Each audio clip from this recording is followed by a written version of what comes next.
And it begins by telling us, Vayishlach Yaakov Malachim Lifanav El Esav Achiv. Yaakov sent angels before him to his brother Esav. So the first problem with this statement is, why would he send angels? What was the purpose here? So it'll tell us. He says, where did they go? They went to his brother Esav, Arza Sa'ir, Sedei Edom, into the land of Sa'ir, which was a land that Esav was in charge of. It was his land, in the fields of Edom, which was a part of it, which was also his. Vayitzavosam, and Yaakov commanded the angels, Lamor, the following: Ko tamrun la Adonai la Esav. You should say the following to my master Esav: Ko amar abdecha Yaakov. So says your servant Jacob. Im Lavan garti, I lived with Lavan v'acher arata, and I was there until this moment.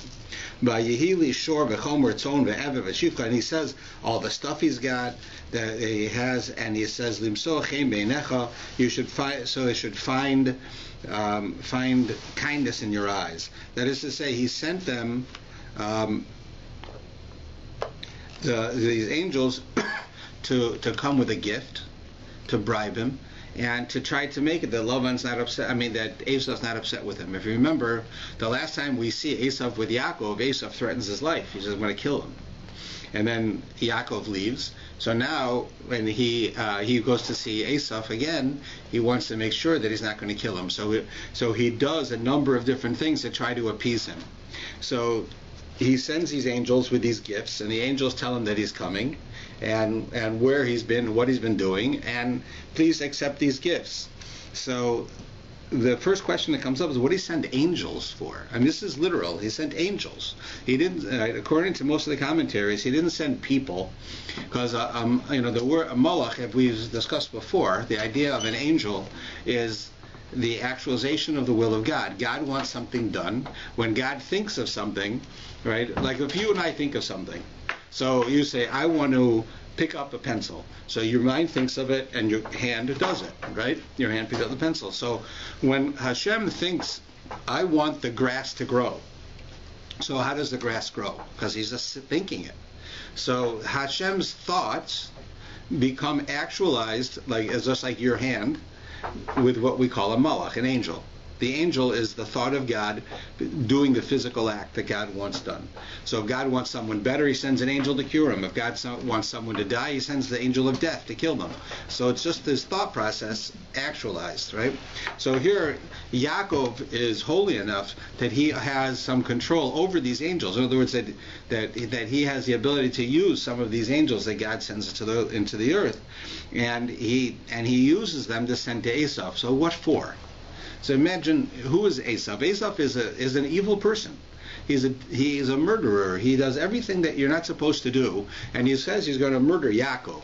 And his whole idea is that he is the one who believes in the sword is the way of life. That's how you have justice, is with a sword. That's how you acquire what you want, is with a sword. That's the type of government we have, is with a sword. In other words, he is a dictator, and everything's got to be his way or he kills you. Right? That's how Esav lives. So Yaakov sends angels to him. Like, what would the purpose be? So he didn't want to kill his messengers, his own men who went out to take him. Well, that's a good point, because he can't kill an angel. Yeah, right? yes. That's a good point. But most of the commentaries look at it very differently. They say that you would normally send an angel. Let's say somebody sent an angel to me. Well, I would be pretty darn scared, because an angel is the will of God manifest in this world, right? So there'd be no more question in my mind, is there a God, is there not a God, did God write the Torah, did God do this, God? It's staring me in the face right now, right? If somebody had the power to send an angel to me, I would do whatever he wants me to do, pretty much, right? I mean, you'd be crazy not to. So, but Esav doesn't believe in God. He doesn't believe in any of this stuff. He's a murderer. He's an adulterer. He does everything that's bad. So what good is it to send an angel to him? So the point is that Esav was not a terrible person. That you'd have to be, that he didn't believe in God, he didn't believe any of this. He believed. He knew the truth. Esav was not a terrible person. He was actually a person who had great potential. He came from Yitzchak and Rivka. He came from Abraham. He wasn't like this animal. But he allowed himself, or he didn't discipline himself enough to not go astray and to follow his desires. Like, we all have desires. We all have, things that we would like to do, that and sometimes we put our in situations where our desire is to do the wrong thing. Right? You could be sitting somewhere and you find a wallet with $1,000 in it. You can throw the wallet away and take the $1,000, or you can return it. Right? I would say it takes a pretty strong person not to think for a moment that I'll take it. Right? Maybe we're disciplined enough and we're good people and we learn, so we don't do it, but we'd think it. Right? Asaph was the same, except he didn't control himself. He thought it and he did it. Right? So he became the person that he was. But for Yaakov to send angels to him was not crazy, because Asaph believed this. He knew that this was real. He knew there was a God. He knew there were angels. He knew this. So it wasn't like he was sending angels to somebody who wouldn't recognize them. He knew. And his idea was that this is going to put a certain amount of fear into Asaph, because Asaph lives for today. He's living for this world. He's the guy who spends all his money on a Ferrari, right? And he's rude and he doesn't care about people, because he's only interested in today and in feeling good, because that's what our inner desires are. So for Yaakov to send an angel, he's saying to him, you know what? There's a world to come. You're responsible for your actions. There is a God in this world. There is reward and punishment in this world, and that should scare him. It doesn't scare him, but it's logical that he sends them. So now what's happening here? It's an interesting thing. It tells us in the Medrash and in the Gemara that in the days when the Jews were under the jurisdiction of non-Jewish governments, well, we are today. But it's different than today. And we're talking about like under the Romans, where the desire of the Romans was to destroy Judaism. They didn't want to kill us necessarily, because you can't pay taxes if you're dead. Right? They wanted money. But they didn't want us to be Jewish. They didn't want us to be different, just like the story of Hanukkah. They wanted us to be part of them. So the Romans had all types of horrible decrees, and they were just terrible. They would kill people and do all types of terrible things in order to get the Jews to be in line. There were no rights, no nothing. And in such a time, the rabbi said that if you get called to meet with the government, for whatever reason, you should study this parsha, and it tells you how to act. And it says that, like Rebbe, who was the great leader of the Jews under the Romans, he used to study this every time the Roman Caesar would call him to come speak to him. He would study this section, and it tells you how do you act. So what do you do? So the first thing is, you see Yaakov calls Asaph my master, right? Which you think is sort of silly. I mean, Yaakov is powerful. He's close to God. He's an amazing man. But when he's talking to Asaph, he subjugates himself. He makes Asaph feel superior, and he's not only calls him my master. He says, "I am your servant." And he does it 7 times. He says, I am your servant Yaakov, your servant, your servant, your servant. He subjugates himself, because we understand that in a world where that might makes right, you bow down to the king. Right? In other words, you don't give up your beliefs, but you don't fight with the king, because they're going to kill you. It doesn't do you any good. So he tells us right there that so what does he do first? First thing he does is he bribes him. He sends a gift. Right? He wants them to feel favorable. So on one hand, it could be, I want you to get along with us, with the Jewish people, because I'm sending you this gift. The other one is, you see, we're worth something. Keep us alive, and and you'll be able to get more gifts. Right? Whatever the reasoning is behind it, that's what he would do. Right? And second, first he would do that, then he would subjugate himself, so the person in charge would feel like he was giving in, that he wasn't going to fight him. Like, I had this happen one time in a very funny way, because we don't live in a world like this anymore. And in Canada, thank God, maybe other places it's like this, but in Canada, we can not only is the government nice to us, but the government wants us to be Jewish. Right? It wants us to support our religion. But one time, I think I might have told you the story. I was at the mall over here, and I bought my car, and it was a new car. So for a little while, when you have a new car, you always park far away from everyone else. You don't want to get dents and that, right? And then you get lazy. But so I was parking far away from everyone else, and it wasn't like December. There was a lot of people in the mall. It was the middle of the day, so I'm far away. So I park way out at the other end of the lot. There's no cars around me, so what do I care if I take 1 spot, 2 spots? There's no cars for 50 spots around me. So I went and I pulled up too far so that I was like 1/4 into the spot in front of me and 3/4 in my spot. So I leave and I come back and there's a guy of all places right in front of me. He parks. I go, why? Maybe he has a new car too. But bless my luck, he's not. He's there. Right? Him and his friends are still there. Right? And the guy gets out and he complains to me that you took 2 spots. Right? Yeah, I mean, it's sort of silly. There was 100 spots, but right there, you took 2 spots, right? And what spot did I take? 1/3 of the spot he wants to take. Now he can't park normally there, but he's not moving. He's staying there. So I start to say, what are you being so silly for? There's 100 spots right here, and he gets all upset. I can see it. His chest comes out, and he gets angry, and he's like I don't know, he's going to hit me or something. He's got his friends there, right? So then I said, no, you're right. I shouldn't have done that. I should really be careful and only take 1 spot. And suddenly his breath comes out, and he smiles and he says, okay. And then I said, but really, there's no big deal. And he gets all upset again. And I said, no. What I meant was, it's not a big deal, but of course I shouldn't do it. And then he calms down, and that was the end of it. But I can see just by the way I spoke, by subjugating myself. Here I am, a 50-year-old man, and I'm talking to a 20-year-old kid, right, with a couple of other kids, and I have to act like he's superior to me. As soon as I do, he's like putty in my hands. As soon as I stand up to him, then he's out. Then he's ready to stand up for a silly thing, right? That's exactly what it says here. Rabbi, I accept everything. That sounds very noble of me. I understand what you're saying, but not always were angels recognized. No, it's true. Asaph was. But, Abram didn't recognize the visitors who came to him. Right, well, that was on purpose, though. They purposely hid. So Esau might not recognize. He might not, but there was no attempt to hide them. Yes. In the case of Abraham, it was on purpose. They made them look like Arabs going through the desert, Bedouins, right? But here, there was no reason to. He wanted them to see it.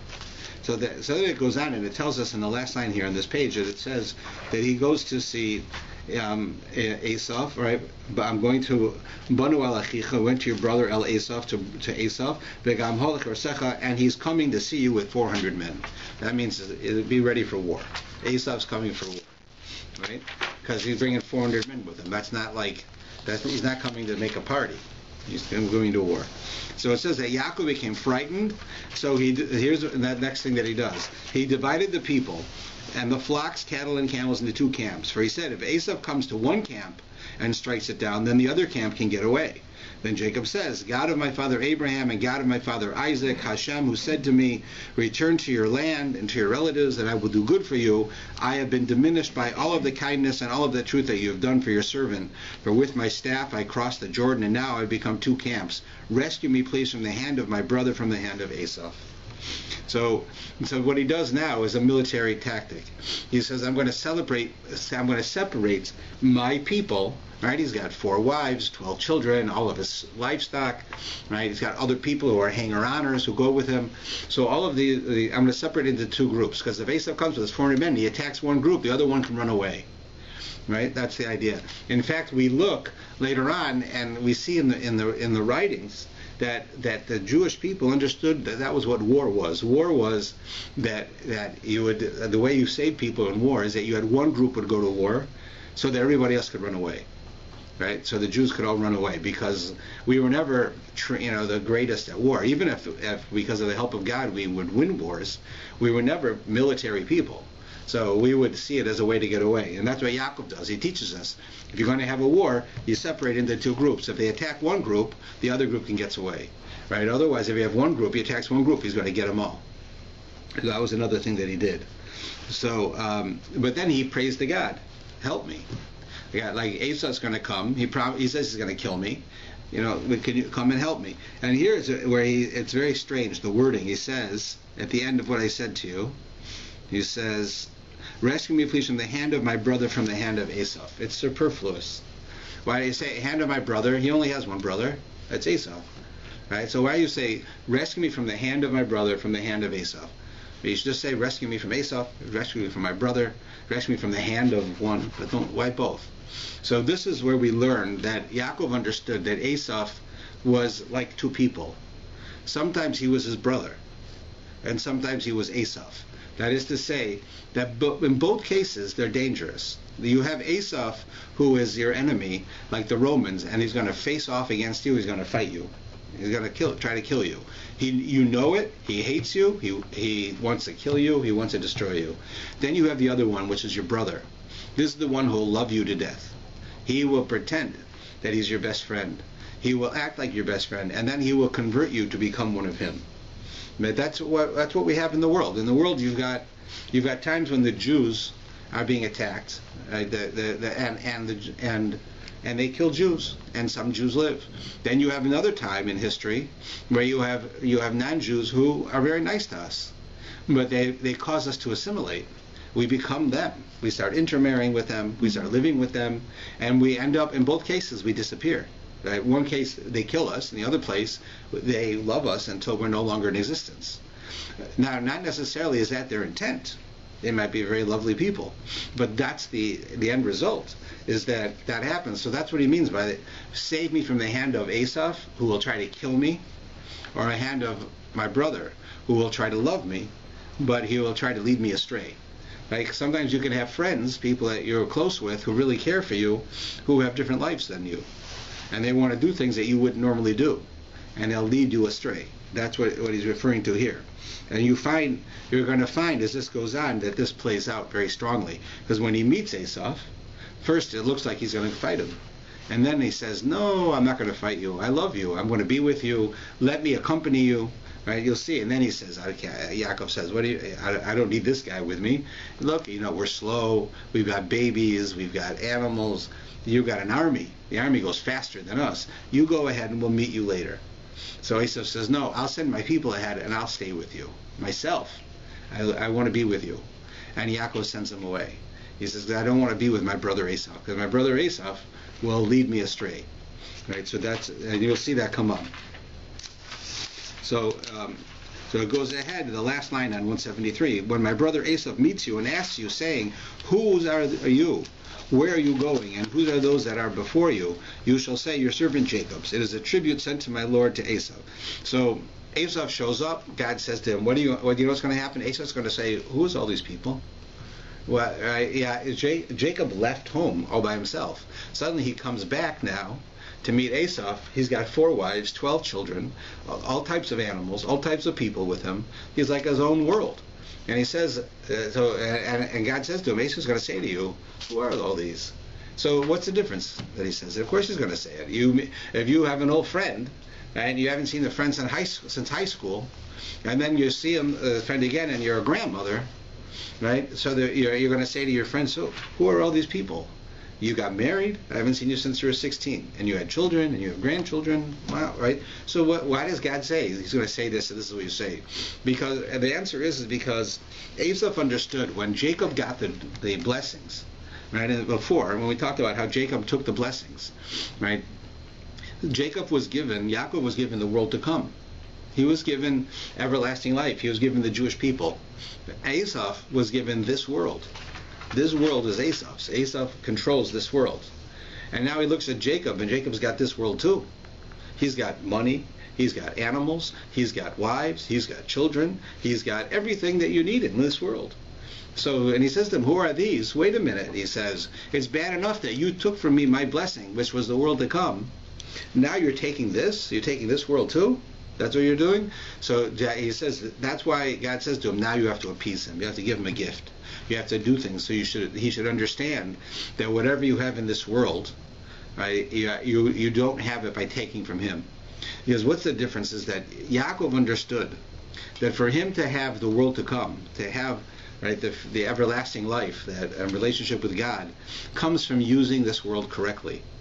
Right, from acting correctly, from treating people correctly, from by treating one's spouse correctly, by eating kosher food and not unkosher food, by doing what you're supposed to do in this world. Right? If you eat kosher food, that's physical. You're eating. And you don't eat unkosher food, that's also physical. You're not eating. Right? It's physical. It's the physical world. So when Yaakov shows up with all this physical world, Esau says, "Wait a minute, this is mine. This is my world. Everything in this world is mine. What are you doing with it?" Jacob says, no, my world is the world to come, but I can't get to the world to come without this. I need this. All of the physical things I have, I only have for spiritual reasons. I have food so that I can have energy, so I can make blessings and do nice things for people. Right? I have animals so that I can make clothing for people. But I have it for the world to come. So he was explaining it to Esau, right? Everything I have is really for the world to come, while Esau, everything he has is for this world. Right? So he should lots of money and lots of stuff. And that's what happens. But before he actually meets Esau, we have this very famous story, which begins on 174 and 175. And it says he got up that night, he took his 2 wives, his 2 handmaids, and his 11 sons, and he crossed the ford of the Jabbok River, and he took them and had them cross over the stream and send over his possessions. And then, now, all of his family are on one side of the river. Everybody's on one side. He's on the other side of the river. Right? And it says, Jacob was left alone, and a man wrestled with him until the break of dawn. So Jacob's there at night, and suddenly somebody shows up and starts wrestling with him. When he perceived that he could not overcome him, right? When the person that was wrestling Jacob saw, I'm not going to win, he struck the socket of his hip. He hit Yaakov in we most of us see as his sciatic nerve. Jacob's hip socket was dislocated as he wrestled with him, and then he said, right? So now Yaakov was injured by this man, but he's not winning. So then he says, this man says, "Let me go." He tells Jacob, "Let me go, for dawn has broken. It's morning time. The night's over." And Jacob says back to him, "I'll not let you go unless you bless me." So the man says back to him, "What's your name?" He says, "Jacob. No longer will it be said that your name is Jacob, but Israel, for you have striven with the divine and with man and have overcome." Now at this point, Jacob realizes he wasn't wrestling with a person. He was wrestling with an angel. And this was the angel of Esau. In other words, in a spiritual sense, he was going through the struggle that the Jewish people throughout history are going to go through, which is wrestling with Esau, with the physical world, wrestling with the government, wrestling with our desires. That's what Yaakov was going to do, and that's what he did that night. And he was injured. In other words, he won. He won the wrestling match, but he got hurt. That is to say, there'll be a cost. We'll live in this world, but there'll be a cost to us. We're going to lose some of our children. We're going to lose some of the Jews. They're not going to make it. I don't mean that they'll die. They're going to assimilate. They're not going to be following Judaism. They're going to leave. That's what that symbolizes. So the angel, he says to the angel, all right, I won. I want you to bless me. Right? Because he knows he's an angel. So he says, okay, your name will be Yisrael from now on, Israel, not Jacob. And it's because you wrestled with man and God and you won. You wrestled with man, right, and God. An angel was a symbol of both man and God, and you won. So Jacob then says to him, all right, you want to know my name to give me a blessing? Now tell me your name. So he says, divulge, if you please, your name. And he says, why do you want my name? And he blessed him. Right? It's funny, huh? The guy says Jacob says to the angel, I want you to bless me. He says, okay, what's your name? All right. So he says, my name is Jacob, Yaakov. And he says, okay, I'll bless you. That from now on you'll be called Yisrael, because you fought with man and God and you won. So you think it's over. Nope. Now Jacob says, okay, I told you my name. What's your name? It's only polite. Tell me your name. So he says, what do you want to know my name for? And then he blesses him. Right? Well, he already blessed him. We know that. He just said it. And then he says, what do you want to know my name for? So why doesn't Yaakov push him? Is that what kind of answer is that? What's your name? What do you want to know my name for? Well, I'll tell you why. Because you just asked me my name, and I told you. That's why. It's only polite. You should tell me. So the answer is, he answered the question. That's his name. His name is that he has no set name. Because the angel of Esau is the symbol of the desires that we have, the Yetzer Hara, the world that fights against us. And in one generation, it's a fight of communists against us. In one generation, it's the Romans fighting against us. In one generation, it's the internet. Now, the internet's not a bad thing, but it could be very destructive. Another generation, it could be that we're poor and you don't have food, and people assimilate to get food. Sometimes it could be anti-Semitism. Right? Whatever it is that is coming to get us, that we're struggling against in our generation, that's his name. What he's saying is, I don't have a name, and my name changes all the time. Every generation it changes. You want to know the secret how to fight against this, your desires? There's no answer. It changes all the time. And like when I was, for instance, I know that when I was a teenager and I went to yeshiva, it was known that the generation, like the heads of the yeshivas came from like before the war, so that a lot of the Lithuanian women, they didn't wear head coverings. They didn't cover their hair. And you say, like, these great rabbis, you think for sure their wives would cover their hair. I mean, they're great rabbis, and they would marry women who would be very religious, and they did. But many of them didn't do it. And it was clear that even in America, for the next generation, that was a big deal.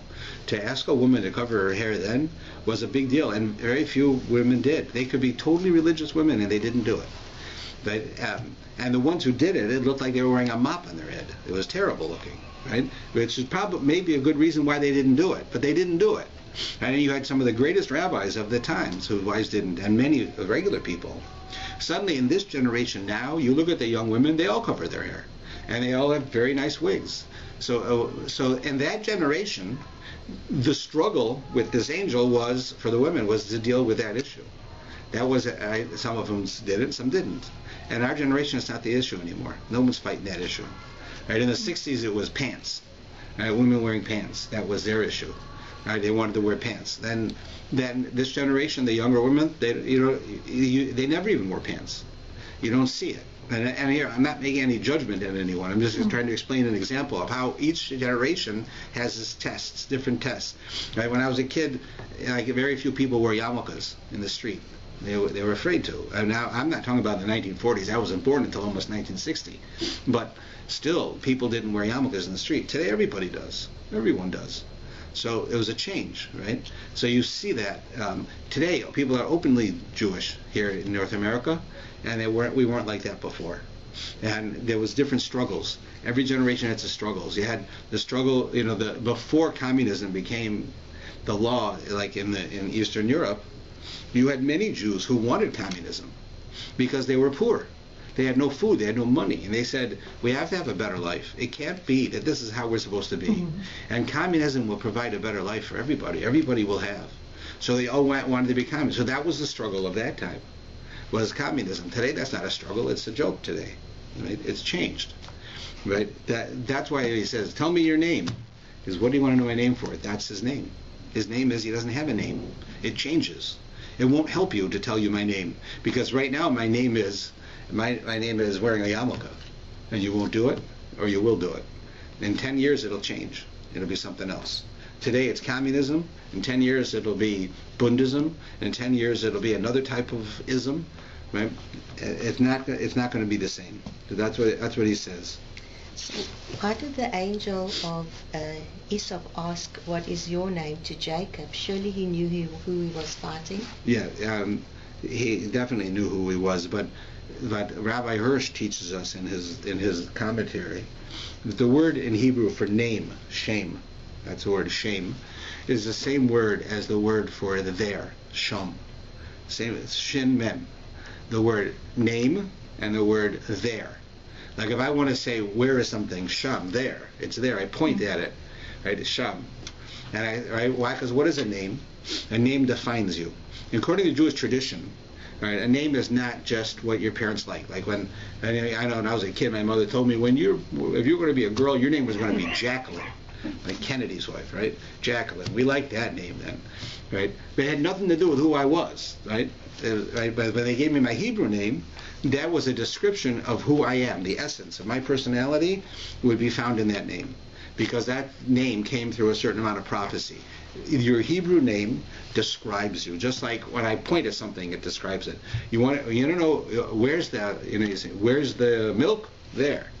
I'm showing you. This is milk. I'm pointing at it. That's what the word there means. So when the angel asks him his name, he knows his name, but he wants Yaakov to understand what's your essence. Your essence right now is Yaakov. Yaakov was the one who grabbed the heel of Esau. You're the second one. You're the one who's trying to struggle to become something, but you're only at the heel. You're at the back. You're not getting there yet. So he says, but you fought with man and God, and you won. So your name is now Yisrael. Right? It's changed. You're no longer Yaakov. So he wasn't that he didn't know his name. He was explaining to Yaakov that this is going to describe your essence. Right now, this is who you are, and it changes. Now, with Yaakov, his name changes back and forth. You see throughout the Torah. Sometimes he's Yaakov, sometimes he's Yisrael. And here's the general rule. And when it doesn't happen, there's a reason for it. And you can always ask a question about this. The general rule is whenever he is Jacob, the father, the grandfather, right? A man who deals with his family, who deals with his life, like the life that he's living. That's Jacob. That's who he is. When he's dealing with being the founder of the Jewish people, then he's Israel. He's Israel. Because there his name connotes the success that he had to be the father of the Jewish nation. Otherwise, it's different. It's like when you're dealing with when I'm dealing with my family, I'm one way, and when I'm dealing in my work, I'm another way. They're not different, but they're different parts of me. And that's how it was with him. So his name was Yaakov. Whenever you see in here that he blesses his children, it starts out, and Yaakov was laying in bed, and then it says he blesses his children, Yisrael blesses them. Suddenly in the same sentence, he changed his name, because now he goes from being the father to foreseeing the future of the Jewish people, so he blesses his sons as tribes, even though they're just kids, they're just people. It's just like one guy and a wife and a couple of kids. He's not a tribe, but he blesses the tribes even though they're not there yet. That's what we see. So that can you break the word Israel down into individual parts and meanings? Well, the angel says that it means that you struggled with God, right? El at the end means God. Yeah. That's what he says. He says it means. It's hard to say, but that's what he says that. So it says that Yaakov, of course, was injured. I said, in other words, that even though we'll struggle against Esau and we'll win, it's going to cost us. We're going to lose some people. We're going to have some problems. Some Jews are going to leave and become Bundists and communists and socialists and Christians and whatever. We're going to lose some. So it says that as the sun rose, he was limping, symbolic of this, right? And it says that because of this, till this day, we don't eat this part of an animal, this sciatic nerve. Sciatic nerve, we all have sciatic nerves. If you haven't had a problem with it, you're lucky. It's about this big. It's the largest nerve in your body. It's as thick as my thumb. And it goes all the way from your hip down to the bottom of your foot. And it's a very, very, it's a very strenuous part of your body. And if you injure it somehow, it hurts a lot. So that was injured with him. So he limped because of it. So it says that because of that, so we should never forget about this story, we will not eat that part of the animal. So that's why when people tell you that we don't eat like the back of the cow, that's where it comes from. We don't eat that part of the cow. Today we don't know how to take it out of the leg, so we can't eat it. So we can't eat the whole back of a cow. But Sephardim, as a matter of fact, some Sephardic groups believe that they have a tradition how to take that part out of the leg, right? This sciatic nerve out of the leg correctly, and so they will eat the back part of a cow. But we say we don't know how, so we can't eat the back part. That's why you don't have like filet mignon, right, or T-bone steaks with us, with Ashkenazim. But if you go to a Sephardic restaurant, in some places they'll have it, because they have a different tradition of how to do it. But in both cases, we don't eat that. That's why it says it. So now, after he has this whole struggle, now he looks up, and here comes Esau. And he has with him 400 men. So he goes and he splits up his people. He divides the children among Leah, Rachel, and the two handmaids. He put the handmaids and their children first, Leah and their children next, Rachel and Joseph last. Then he himself went on ahead and bowed earthward 7 times until he reached his brother. Right? So he separates his groups, and then he goes and bows down to his brother to let him know, you're in charge. Esau runs towards him, embraces him, falls upon his neck and kisses him, and they wept. So here you find Yaakov is not sure what's going to happen, right? As far as Yaakov knows, he's going to, Esau might kill him. He doesn't know. He shows up with 400 men, and it says that Esau runs to him, and they hug each other, and it says that they cried. Now if you look in the Hebrew, the last line on this page, just look at the second to last word. You see that word there? It's got dots over every letter. Okay. On 176. That's in the Torah that way also. In the Torah, it has dots over all the letters. Mm-hmm. This was an ancient tradition as to how the scribes were able to say there's something going on here. It's not simple. There's something more here. That's how the scribes would put in that information, by putting dots over something. Putting it, that's over the word kissed. That Yaakov and Esav, they embraced and kissed each other. Right? So the Medrash says that this was a perfect example of Esav being of two minds. On the one hand, he embraces his brother, but it says that he didn't really kiss him. He tried to bite him in the neck. He wanted to kill him. And so on the one hand, he embraces him because he's his brother. On the other hand, he hates him. He took his blessings. He took things away from him, and he never forgets. And it says that God made a miracle that turned his neck into marble, so that when he bit it, it didn't hurt him. So they put the dots there to tell you there's something going on here. It's not Esav did not have a total change. He didn't become a nice guy overnight. That's what that happened. So, but nevertheless, on the simple level, there seems to be a relationship. And then it says he raises his eyes. Now Esav looks up and he sees all the women and the children, all the stuff, just like God said he would. And who are all of these to you? And he says, these are the children whom God gave to me, and who gave your servant. And then they all come forth and introduce themselves. And then Yaakov had sent a whole bunch of gifts to him, right, with the angels, all types of animals. So Esav now asks him. He says, why did you intend by the whole camp that I met? What all that stuff you sent me? What was your purpose? Why did you send me things? So Yaakov says, to find favor in my Lord's eyes. So you should be happy with me. I'm giving you a gift, right? It's like you go to the Godfather. You have to give him his tribute, right? Esav is the ultimate Godfather, so Jacob's giving him his tribute. So Esav says, I have plenty, my brother. Let what you have remain yours. It's okay. You don't have to give it to me. I have plenty, he says. Jacob says, no, I beg of you. If I have not found favor in your eyes, then accept my tribute from me. Inasmuch as I have seen your face, which is like seeing the face of a divine being, and you were appeased by me. So he says, please, if you're not happy with me, take my gift, so you should be happy with me. Please accept my gift, which is brought to you, inasmuch as God has been gracious to me, and as much as I have everything. So here's an interesting thing. You notice that Esav tells his brother, I don't need your gift. I've got it. I've got a lot. But Jacob says back to him, please take my gift. I have everything. See the difference? What's the difference between a lot and everything? A lot is, I can get more. I can have more. I have a lot. I got a lot of money, but there's always more money, right? I could be a billionaire, but I could always be 2 billionaires. I could be 5, 10, right? I have a lot, but I don't have it, right? Jacob says, I have everything. Well, Jacob clearly doesn't have everything. What does he mean? This is an important point. Jacob is teaching us that when we have things, whatever it is that we have, even though we can want more and we can work hard to get more, we have to realize that whatever it is we have, we should be happy with.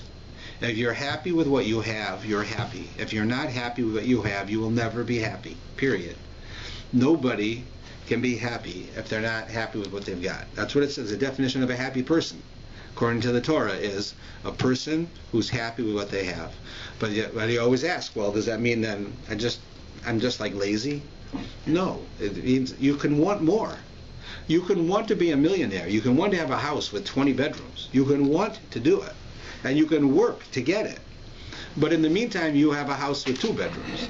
If you're happy with what you have, even though you want more, you'll be happy. But if you're not happy with what you have, you won't. So Jacob is saying, I have everything. I'm happy with what I've got. It's okay. If I have 1 sheep or 100 lambs less because I'm giving them to you, I have everything. I'm happy. Esav says, I've got a lot, but I can always take more. And Esav does take the gift, right? I have a lot, but I can always take more. It's like when somebody eats and has a meal, and then you're walking with them and they have an ice cream store and you say, you want ice cream? Well, I could eat, right? They just have a big meal, but I could eat. That's the same idea. So now, Esav tells Yaakov, travel on and let us go. Let's go. All right, we're standing here in the middle of the desert. Let's go somewhere. So I'll come with you. But he says to him, Yaakov says back, my Lord knows that my children are tender and my nursing flocks and cattle are upon me. If they will be driven hard for a single day, then they'll all die. Let my Lord go ahead, and I'll make my way at a slow pace, and we'll meet in Sawyer. Right? Yaakov says to Esav, I don't know. Yeah, Esav, something happens to Esav. Now he wants to live with Yaakov. Is he because he wants to follow Yaakov? Does he see Yaakov as great? He wants to become partners? Or does he want to destroy him slowly, to love him to death? Yaakov doesn't know, but all he knows is, I'm not having anything to do with it. So he tells him, look, I've got women who are nursing babies, and I got lots of babies, and I got these animals that are babies, and I've got so much stuff. I'm so slow. You have an army. You go ahead, and I'll catch up to you.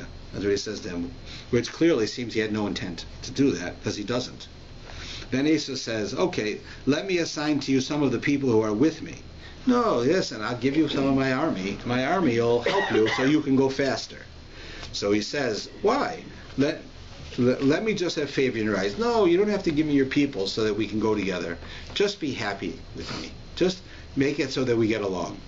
So Esau started back that day on his way towards Seir, and Esau started to go to Seir.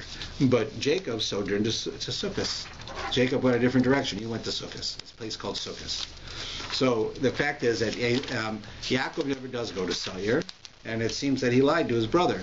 But it's not true. According to most commentaries, Esau also didn't go to Seir because they find out that Yitzchak dies, their father dies, and they both have to go back to where they came from.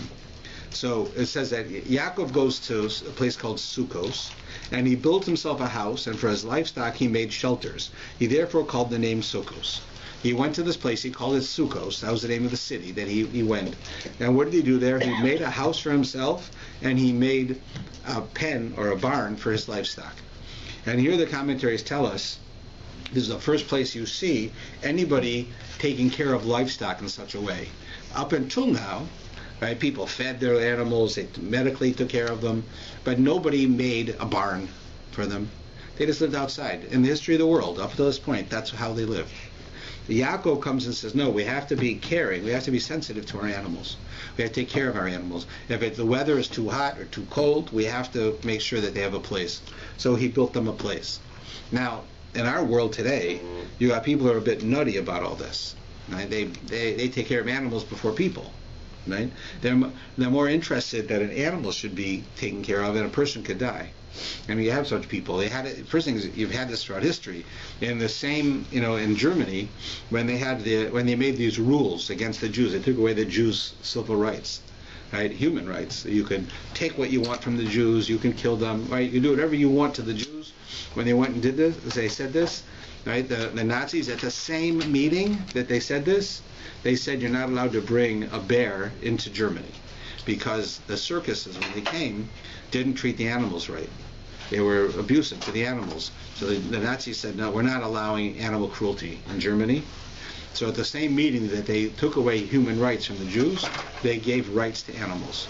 So here you see an idea where in history people sometimes get confused and they say we have to take care of animals. That's true. But they start equating animals and humans, right? And we see that today with the animal rights groups that say that we're no different than just thinking animals. We're animals too. If we eat an animal, it's like eating flesh. It's like eating cannibalism. That's what they say. And we Jews say that's not the case. But we say you have to take care of the animals. But if you look at the sentence, it says first he built a house, then he built the sukkah. In other words, the house is where the people lived, himself and his family. Then after that, when he was done building his house, then he made a barn. So it's important to take care of your animals, but it's not more important to take care of animals than humans. Humans come first. Right? That's what his point was. And now we have a story. We've got a few minutes for this story, which is really an ugly story. It says Dinah, the daughter of Leah.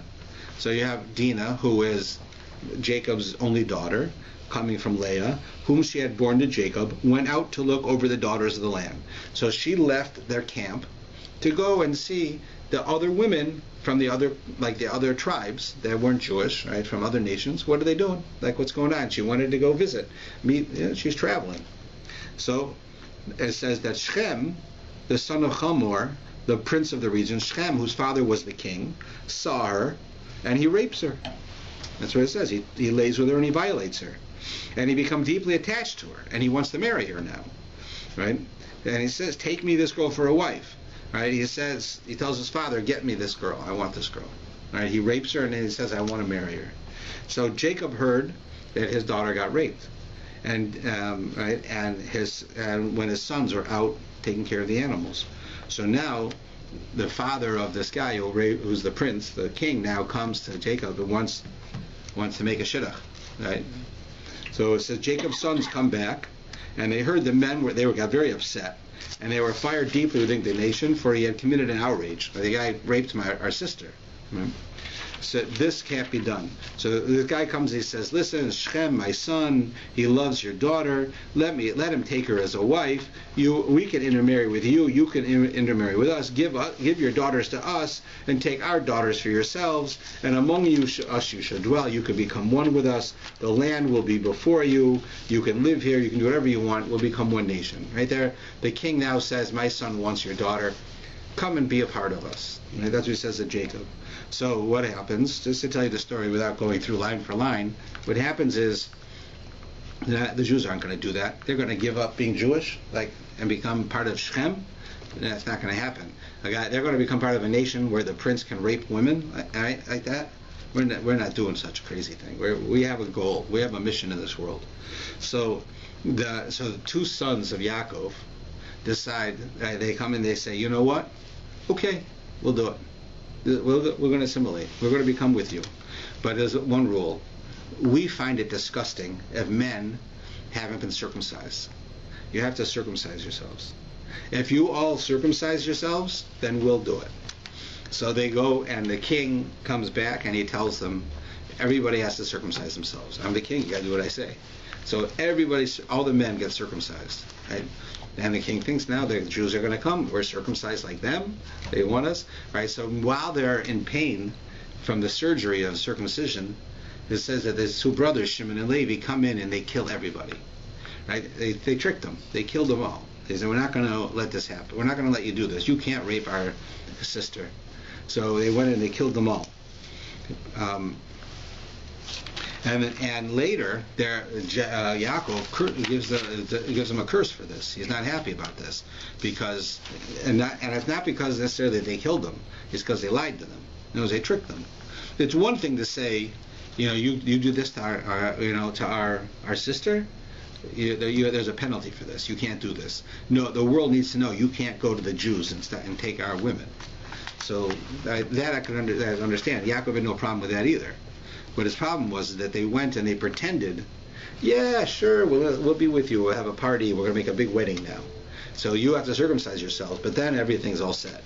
And as soon as they did, and they're all in pain after going through surgery, and they're not themselves, and they can't fight so well, they came in and killed everybody.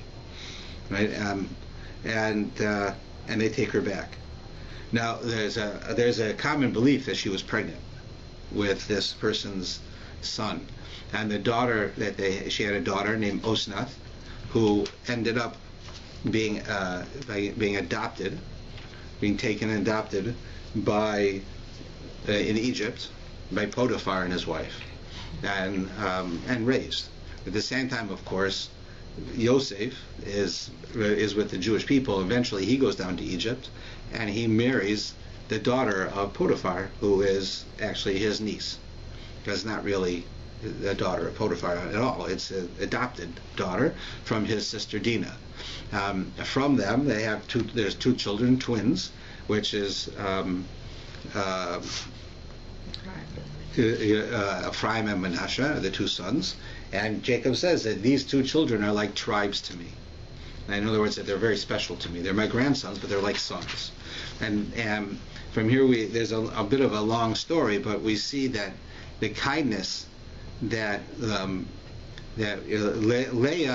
Rachel did a kindness to Leah. We talked about it before, that Rachel told Leah the secret password so that when she got married to Jacob, they wouldn't be embarrassed. Remember, we talked about that last week? So Leah ended up getting married, and Rachel was prepared to give up her husband. She didn't know that he would marry both of them.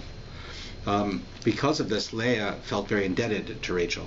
Now, there's also there's a medrash that explains that originally Leah was pregnant, and she was pregnant with a boy, and she said, if I give birth to this boy, then I will have 5 boys, and each two of the other wives will have boys, and Rachel will only have had 1 boy. That would be it. She'd only have 1. And that would be Benjamin, which is later on. So she says it would be an insult to my sister Rachel, who was so kind to me. So she said she prayed to God that the fetus within her should become a girl, so that way she wouldn't have another boy, and there'd be another boy born, because everyone knew there'd be 12, and Rachel would have him. So what she didn't realize is that Rachel was also pregnant, right, with a girl. So Hashem reversed the fetuses, it says in the Medrash, and that the girl was born to Leah, which was Dinah. Because Dinah means judgment. She made a judgment on herself that I should have the daughter. And Yosef was the boy, and he was born to Rachel. Now Yosef ended up marrying Dinah, right, when they were actually exchanged, right? The two married each other. So what happened is that Leah, who was supposed to have another tribe, gave up her tribe for her sister Rachel. So she ends up having two tribes. Ephraim and Manasseh are like my sons to me, Jacob said. They were like two tribes. And throughout history, they were considered like two tribes. If you look, you'll see that they're mentioned as two tribes. So it's a bit of a long story, but it's an interesting thing. So now after they go through and they wipe them out, right, and then they go, that's it, and they take Dinah and they go on their way. We then have we have a couple of deaths in here. We have, firstly, you have you have an interesting thing that I passed over, which was the death of the maidservant, the nanny for Rivka. Rivka, who was Jacob's mother, had a nanny. Not that she hired a nanny, she had a nanny from her mother. Her mother hired a nanny for her, and the woman lived, very old woman. And she lived with Rivka until Rivka couldn't take care of her anymore. So then she sent her to live with Yaakov. And it says that she dies in this parsha, and Rachel dies also. She dies in childbirth, giving birth to Binyamin, the last child. And it says that we have a burial place, right, for our forefathers. They're buried in Hebron. Right? Adam and Eve are there, Abraham and Sarah, Rivka and Yitzchak, right? And you have Yaakov. Now Yaakov's his perfect wife was Rachel, even though he married Leah first. But because of a number of situations that she was married second, she couldn't be buried there. So Rachel's buried in Rachel's tomb, which we see on the way to Hebron. It's in Bethlehem. It's there. You have the tomb of Rachel. She's buried there. And Leah is actually buried with Yaakov in Hebron. So that she's buried here. It says that one of the reasons that she's buried there is that when the Jews were later on, when the first temple was destroyed, and the Babylonians wanted to take the Jews to Iraq, which is where they were, to take them there as slaves, they had to pass by Rachel's tomb. And it says that her tomb was put there purposely with foresight, prophecy, that she would cry for her children, right, which were the Jewish people, and ask God for mercy. So by their going past her grave, it symbolized that. And they did. That was on the way to Iraq that they went, or ancient Babylonia. And then we go through, basically, the end of this is a genealogy. And there's a lot to say about the genealogy. We don't really have time to go through it. But it takes us through the genealogy of all the different people, of Yishmael and of Yaakov and of Esau and all the people that Esau married and all of their children and so forth. And there's a number of nations that come up here. We have the birth of Amalek, who is the ultimate enemy of the Jewish people. Amalek is a son of Esau's, and his whole reality is to try to destroy goodness. He is the one who does not accept goodness. If you ever had a chance, and I'm not suggesting it, but I did do it, but to read Mein Kampf, My Struggle by Hitler. So when he talks about the Jews in there, he says that one of the things that he hates about the Jews is that he says that we, meaning the Aryans, we are animals. And we want to do what we want to do. And there's nothing wrong with that. But along came the Jews, and they created a thing called the conscience. And they said that we have to do what's right. And we hate them because of this. And they're wrong. That's not correct. They brought guilt to the world, that we should feel bad for doing what we do. And we want to destroy them. This is one of the reasons he writes right in the book, that he wants to destroy them. This statement that he makes is what Amalek is. Amalek's purpose in the world is to destroy goodness, is to be an enemy of God, to show I live in the world without God. I can have everything that I want in this world without God. And the more godliness you put in the world, the worse the world is. That's exactly what Hitler said in the 1930s or 1920s when he wrote that in the book. That's what he said. And that's exactly what Amalek stood for. That's why we say that Hitler was from Amalek, because he made the exact same statements that we attribute to Amalek, and Hitler didn't know clearly that what we know about Amalek. But that's the child of Esau, and that's mentioned here. That pretty much takes us to the end of the Parsha for this week, and then next week we've got Parshas Vayeshev, but we're going to spend part of the time speaking about Hanukkah, okay? Because there's a lot of depth to Hanukkah that most of us don't realize, but there's a lot to speak about and a lot of importance.